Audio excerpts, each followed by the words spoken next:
Hey everyone, welcome back. You ready for another deep dive? Today we're tackling a topic that's equal parts military history and ancient mystery. Ooh, sounds intriguing. I'm all ears. We're talking Napoleon in Egypt. Ah, Napoleon. Always a good story there. What's the angle? Well, everyone knows about Napoleon's conquests, right? But this time we're focusing on how a military flop. Yes, you heard that right. A flop ended up changing the way we understand ancient Egypt forever. Really? That's fascinating. I'm always up for a good historical paradox. This deep dive is based on an article about Napoleon's Egyptian campaign, and let me tell you, it's packed with twists and turns you wouldn't believe. All right, set the scene for us. What year are we talking about? If you imagine it's 1798. Okay, so right in the thick of the French Revolution. Got it. And Napoleon, this ambitious young general, is leading a massive force. We're talking 55,000 soldiers, over 300 ships across the Mediterranean. Wow, that's an armada. Their destination, Egypt. Interesting. What was he after in Egypt? Well, Egypt was part of the Ottoman Empire at the time, and it was a strategic location for a few reasons. First, he wanted to disrupt British trade routes. Classic Napoleonic move, strike at the enemy's economic heart. Exactly.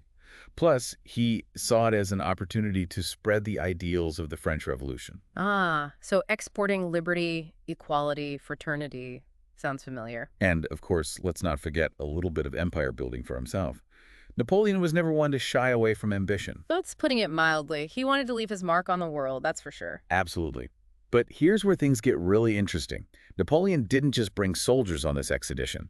He brought along this group of 167 scholars, scientists, and artists called savants. Savants, I like it. It sounds so much more sophisticated than just calling them nerds. Right.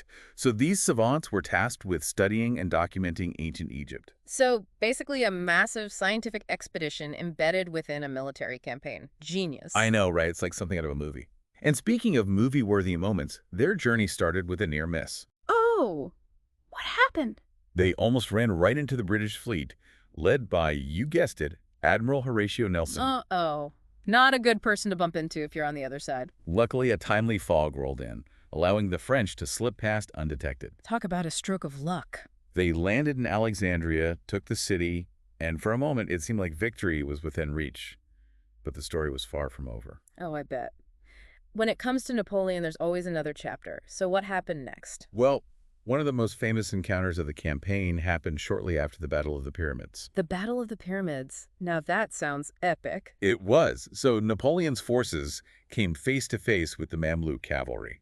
Now, these guys were known for their speed and ferocity. Oh yeah, the Mamluks. They were fierce warriors, absolutely. To counter them, Napoleon used this clever tactic. He formed his infantry into these tight, defensive squares called divisional squares. Divisional squares. I'm picturing something like a Roman legion formation. Similar, yeah.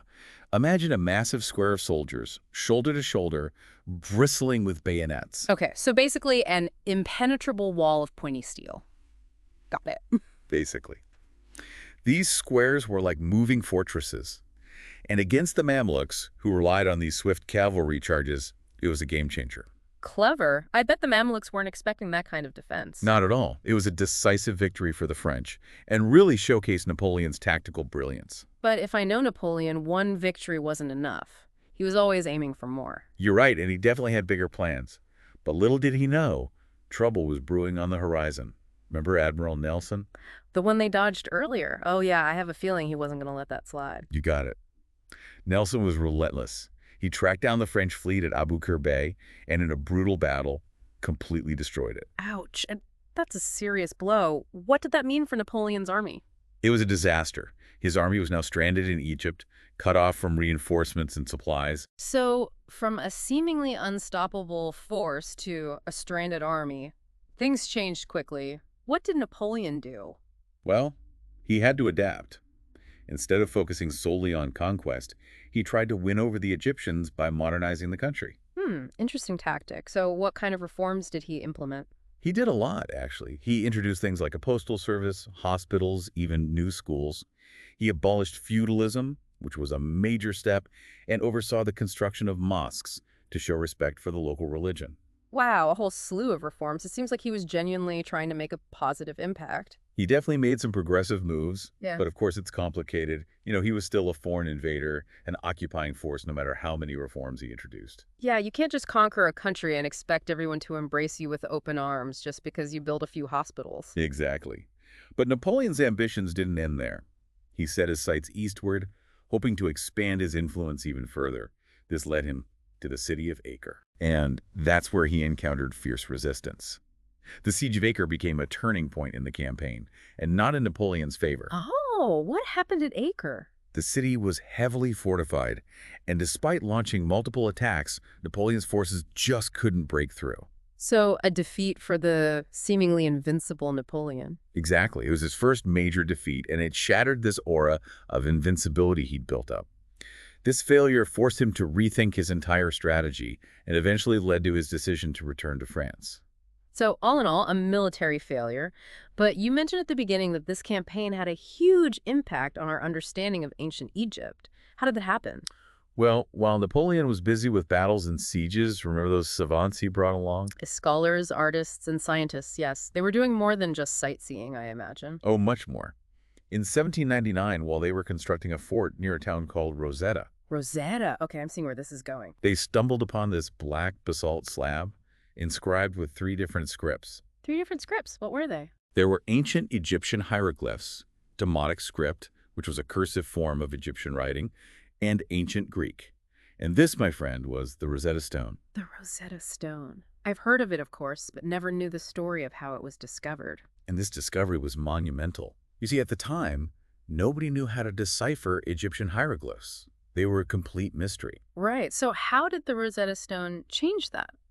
Well, because the same text was inscribed in 3 different languages, including Greek, which scholars already understood, it provided a key to unlock the mysteries of hieroglyphs. So they used the Greek text to decode the hieroglyphs. That's incredible. Exactly. It was like finding a long-lost instruction manual for ancient Egyptian writing. This single artifact revolutionized Egyptology and opened up a whole new understanding of ancient Egyptian civilization, their language, their culture, their history. And it happened because of a military campaign that ultimately failed.